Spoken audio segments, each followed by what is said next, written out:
अनंत ज्ञान दर्शन के धारक, जन जन के उद्धारक, भव्य जीवों को आत्मबोध देकर इस अनंत संसार सागर से तारने वाले चरम तीर्थ शासनपति समम भगवान महावीर स्वामी को एवं उपकारी पूज्य भगवंतों के चरण कमलों में हृदय की अनंत आस्थाओं के साथ कोटि शव वंदना अर्थ करने के पश्चात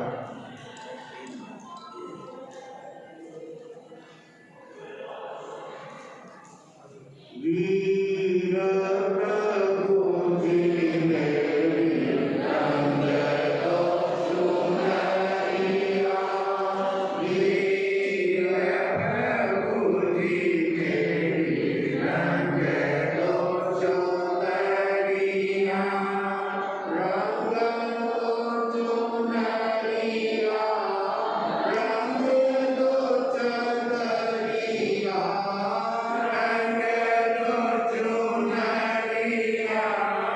रंग तो चंदरिया,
क्षेत्र के भगवान तुल्य गुरु कमल कन्हैया धर्म सभागार में उपस्थित समस्त धर्म प्रेमी सूर्य श्रोताओं, सुशील माताओं एवं बहनों, परमात्मा की और गुरु की भक्ति जीवन को परमात्मा बना देती है। जिनके दिल में गुरु बसे होते हैं, वे गुरु अपने शिष्य को भगवान तक पहुंचाने की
उनकी आत्मा बड़ी मन में गंभीर हो जाती है। वो ये क्या अनर्थ हो गया, हम किस भावना से चले थे और आप भाई साहब बीच में ही छोड़ करके और लोग सिखा गए। कब जीवन का अंत हो जाता है कोई पता नहीं है। जब जीवन का अंत हो, मेरे सामने एक संत हो, सचमुच भाग्यशाली आत्माओं को अपने जीवन को पावन बनाने के लिए संत को हमेशा सामने रखना चाहिए, क्योंकि संत हमें सही मार्ग बताते हैं, आत्मा का मार्ग बताते हैं, मोक्ष का मार्ग समझाते हैं। ऐसे संत और गुरु के प्रति हमारा अनन्य समर्पण जीवन को परम पावन बनाने वाला होता है। ऐसे श्रद्धेय गुरुदेव गणेश लाल जी महाराज साहब, जिन्होंने अपने भक्तों को उत्तम धर्म का मार्ग बताया और प्रत्येक के जीवन में उन्होंने धर्म को समझने का प्रयास किया। ऐसे गुरुदेव गणेश लाल जी महाराज साहब के लिए दो पंक्तियां देकर फिर मैं अपने विषय का आऊंगा, क्योंकि जो विषय यहाँ पर अधूरा छूटा हुआ है उस विषय को भी अपना पूरा करना है। और आज गणेश लाल जी महाराज साहब के संदर्भ में उनके गुणानुवाद के रूप में कुछ काव्य पंक्तियां आपके सामने पेश है। जय हो गणेश गुरु राज की, जय हो गणेश गुरु राज की,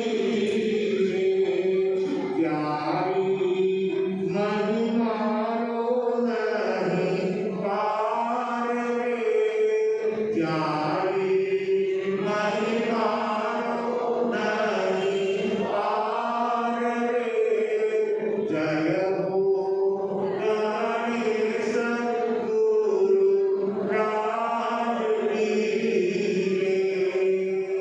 भाग्यशालियों, अपने भाई का देहावसान होने पर उनको संसार से विरक्ति के भाव हो गए।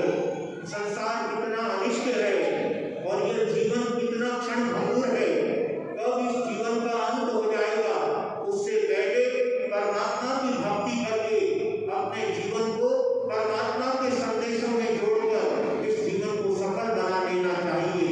क्योंकि मनुष्य जीवन में इस नर भव में इतनी बड़ी ताकत है, यदि मानव चाहे तो इस मानव जोड़े से, इस नरकन से नारायण बनने का काम कर सकता है। इसलिए भाग्यशालियों, गणेश लाल जी महाराज साहब के मन में वैराग्य भाव अंकुरित हुआ और उन्होंने आगे चल करके गुरु भगवंतों का सानिध्य प्राप्त करके और अपना जीवन गुरु की सेवा में समर्पित कर दिया। स्वयं ज्ञान ध्यान के साथ साथ तप और त्याग के क्षेत्र में खूब आगे बढ़ने लगे। उनका जीवन बहुत सात्विक था और बहुत सादा जीवन था और थप्पड़ संत की तरह रहते थे। खादी का हर व्यक्ति को आग्रह करते थे कि सबको खादी पहननी चाहिए। खादी का वस्त्र शुद्ध होता है, अपने शरीर के लिए भी अच्छा है और उसमें ज्यादा हिंसा भी नहीं होती है। इसलिए हर व्यक्ति को खादी के वस्त्र पहन करके अपना जीवन चलाना चाहिए। जीवन चलाने के लिए सादे वस्त्रों से भी हम अपने जीवन को पूरा कर सकते हैं, लेकिन इस जीवन को चलाने के लिए व्यक्ति कैसा कैसे कपड़े पहनता है, कितने हिंसाजनक वस्त्र पहनता है, जो कोसाई कपड़े बनते हैं, जो कीड़ों से बनते हैं, हजारों कीड़ों से एक शर्ट तैयार होता है। आप एक शर्ट पहन करके उस हजार कीड़ों के पाप को अपने जीवन में लेते हो।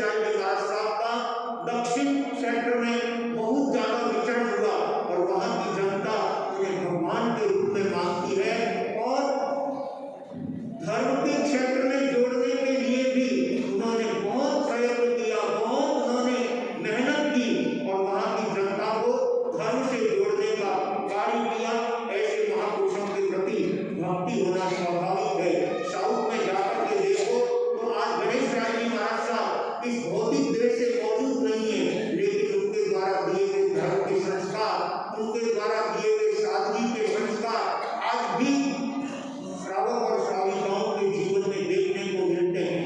संतों के शिक्षा संस्कार यदि हम अपने जीवन में अपनाते हैं तो उनके प्रति हमारा सच्चा गुरु भक्त बना हो सकता है और उनके प्रति हमारा यह पुण्य स्मरण दिवस मनाना भी सार्थक हो सकता है जब हम उनके संस्कारों को, जब हम उनके ज्ञान को, जब हम उनके दिए गए सद्गुणों को अपने जीवन में अपनाएंगे तो हमारा जीवन धन्य बनेगा।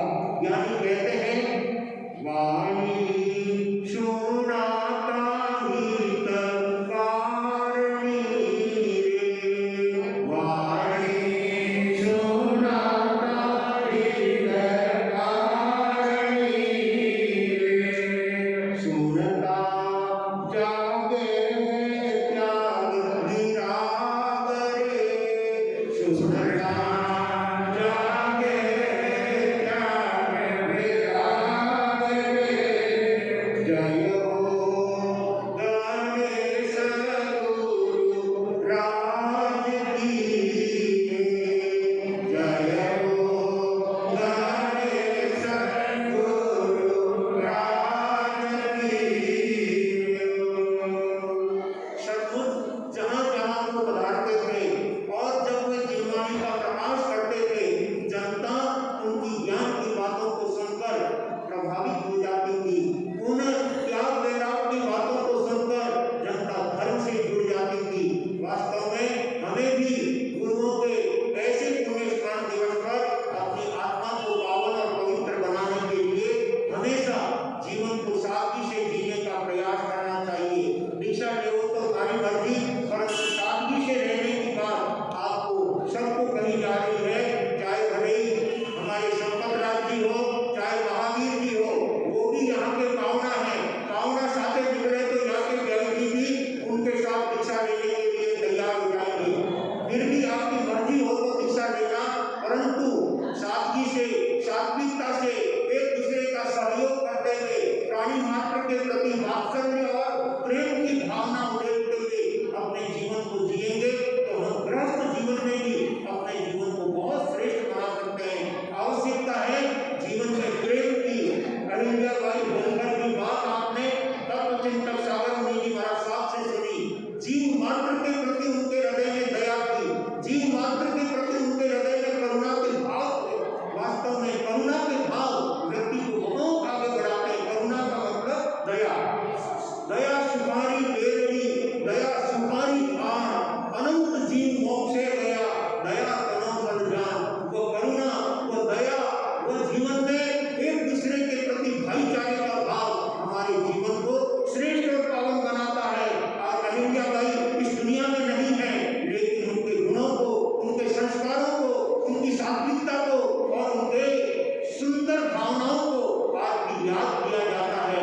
और सचमुच उसके साथ साथ उस गो माता ने जो अपना परिचय दिया, गो माता ने अपना जो प्रेम दर्शाया, वो वास्तव में जन जन को प्रेरणा देने वाला है। भाग्यशालियों,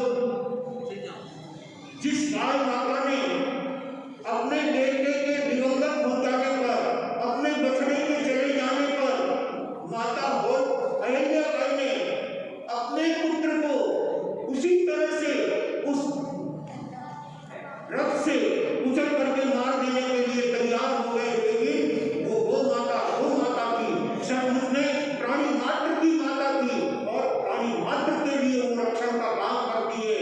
जब उसने देखा मेरा बछड़ा तो चला गया है, वो वापस लौट कर नहीं आ सकता, लेकिन मेरे बचने की वजह से किसी एक मानव की हिंसा हो, ये बात मुझे पसंद नहीं है। और इसलिए वो बार बार उस रथ के आगे आकर खड़ी हो जाती थी। और इसलिए इतिहास में उस गो माता का नाम हमेशा अमर रहे, इसके लिए उस बाजार का नाम क्या रखा? ठाकुर साहब, आड़ा बाजार। जब वो रथ के आगे आड़ी आकर के खड़ी हो जाती थी, माधव राय की सुरक्षा के लिए उस गो माता ने अपने जीवन में जो सद्भाव बताया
माने जासी छोड़ सपना में नहीं जानी राजा माने जासी छोड़ सेवा कौन करेगा बाकी सेवा कौन करेगा बाकी आशा ने भी लाला छोड़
पुत्रों को अच्छे संस्कार मिले होते हैं, वो ऐसे भाव अपने माता पिता के लिए दर्शाने वाले होते हैं।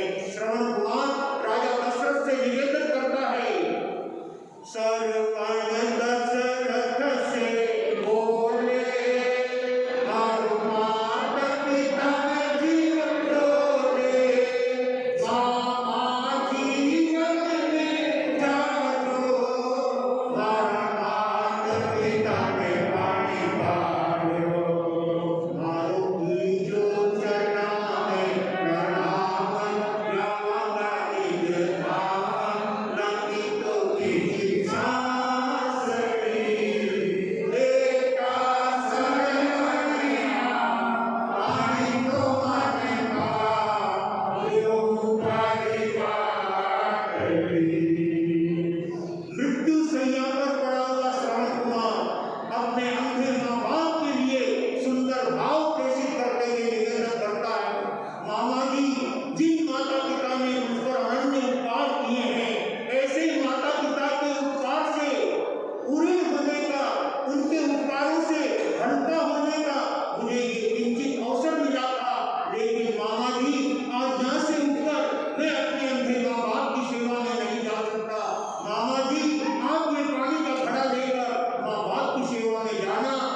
अच्छी धर्म की शिक्षा देते हैं, अच्छे संस्कारों की बात करते हैं, लेकिन मेरे एक दिल का निवेदन आपके सामने है।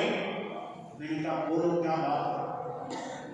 पूरे गांव के अंदर हॉस्पिटल नहीं है और हॉस्पिटल के बिना यहाँ पर कई बार डिलीवरी के केस फैल हो जाते हैं।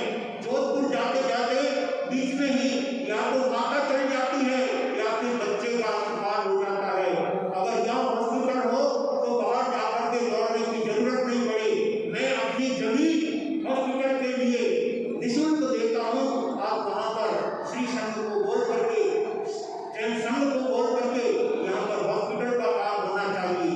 5 बीघा जमीन जो गांव के एकदम समीप में, गांव के एकदम नजदीक में, ऐसी आज तो करोड़ों की कीमत है जमीन की। ऐसे 5 बीघा जमीन उन्होंने हॉस्पिटल के लिए उसी समय आह्वान कर दिया और जिस भूमि के लिए उन्होंने आह्वान किया हमें लेकर के वहां पर गए, वहां माफी सुनाई और वहीं से शुरुआत हो गई। और देखते देखते वहां पर 3-1 साल में वो हॉस्पिटल की बिल्डिंग बन करके फर्स्ट क्लास तैयार हो गई। और बिल्डिंग बनने के बाद 2013 में हमारा पुनः वहां पर जाना हुआ और संघ की भावना, गांव वालों की भावना कि अब यहाँ पर हॉस्पिटल का उद्घाटन होना चाहिए। उस अवसर पर बड़े बड़े राजनेता भी आए हुए थे, मंत्री भी आए हुए थे, विधायक भी आए हुए थे और कम से कम नहीं तो 10-15 गांव के सरपंच भी वहां पर आए हुए थे। और एक से एक वर्ग के सरपंच जिनके दिल में अपने गांव विकास के लिए अंतर में भावना, ऐसे समय में वहां पर उस हॉस्पिटल का उद्घाटन हुआ। और उद्घाटन के साथ ही हमारे जोधपुर दरबार की बहन वो भी वहां पर उपस्थित हुए थे, हरियाणा की महारानी और वहां की सांसद थी उस समय, अपने भारत देश की सांसद, वो भी वहां पर उपस्थित हुए थे। और उन्होंने वहां की व्यवस्था देख करके उन्होंने भी बहुत बड़ी घोषणा अपने राजकोष से आउट हॉस्पिटल के लिए उन्होंने घोषणा की। इस तरह से काफी घोषणाएं वहां पर हुई।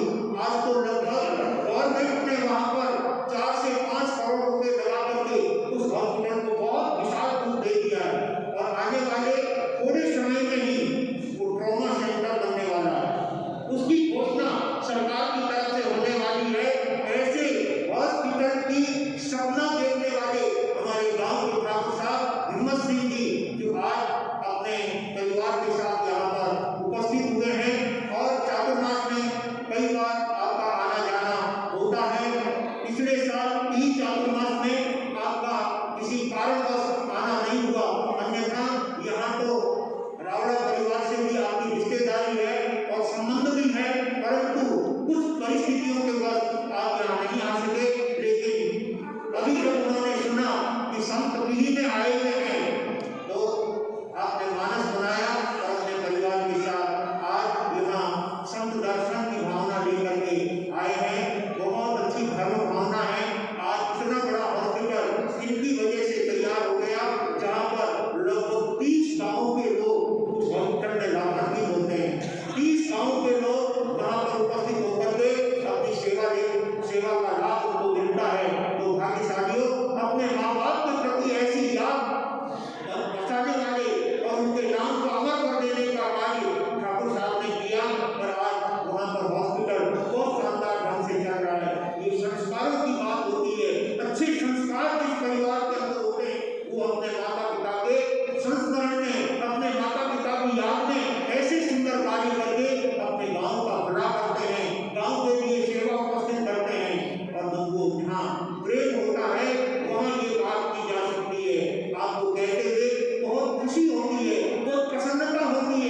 चंचल भाई तेजराज जी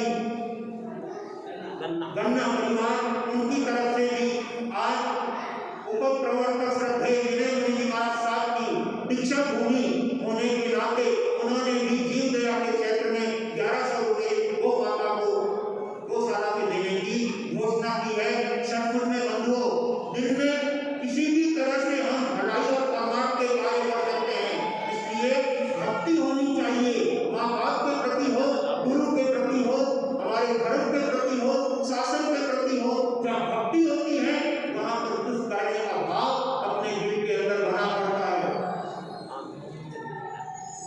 साथ ही अपने गांव वासियों के लिए बाहर हमारे कुछ साथी जीव दया प्रेमी आपके सामने चद्दर फैला करके दरवाजे के बाहर खड़े हैं। यहाँ से सत्संग के बाद जाते हुए अपनी भावना के अनुसार चाहे 1 रुपया भी डालो, 5 रुपया डालो, 50 रुपया डालो, 100 डालो, 1000 डालो, 500 डालो, जितनी आपकी मर्जी हो। गौशाला के लिए जीव दया में कबूतर सारा गौशाला, वो जीव दया के अंदर पैसा जाएगा। आपके मिली हुई संपत्ति का अपने हाथों से सदुपयोग करने का यह मौका मिला है। सदगुरुदेव गणेश जी महाराज साहब को भी गौ माता से बहुत लगाव था। उपाध्याय प्रवर्तन श्री कन्हैया जी महाराज साहब के दिल में भी गौ माता के प्रति, कबूतरों के प्रति लगाव था। इसी तरह से श्रमण सूर्य बंधन जैसे पूज्य श्री मिश्री जी महाराज साहब के दिल में भी जीव दया के प्रति अनन्य भाव था और उनकी प्रेरणा से अनेक स्थानों पर गौशाला खोली गई है। और उसके बाद तो अहिंसा दिवाकर शेरे राजस्थान लोकमान्य प्रवर्तक रूपचंद जी महाराज साहब की प्रेरणा से हमारे राजस्थान में लगभग 250 गौशालाएं उनकी प्रेरणा से स्थापित हुई है और जहाँ हजारों गौ माताओं का संरक्षण होता है।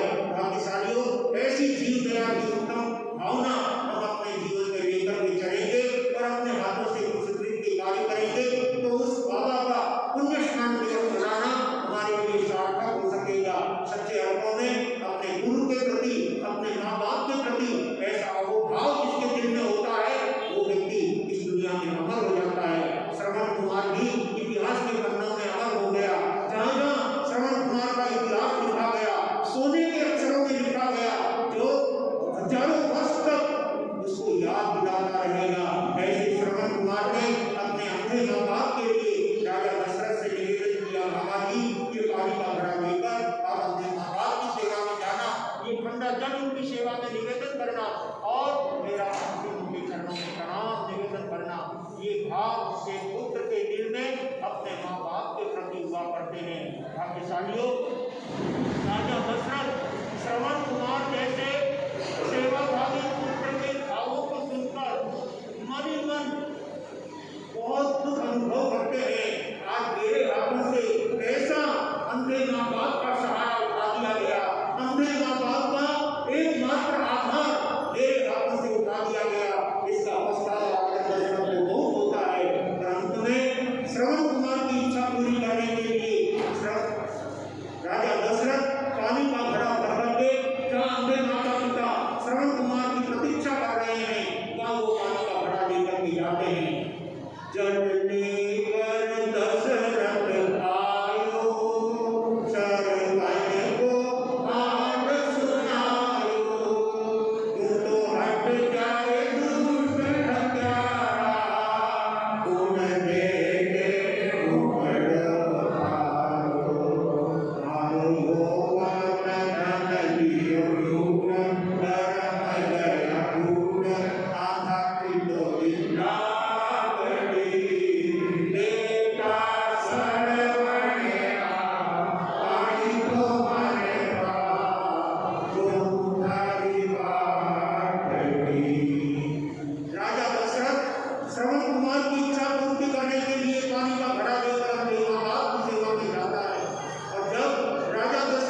समाप्त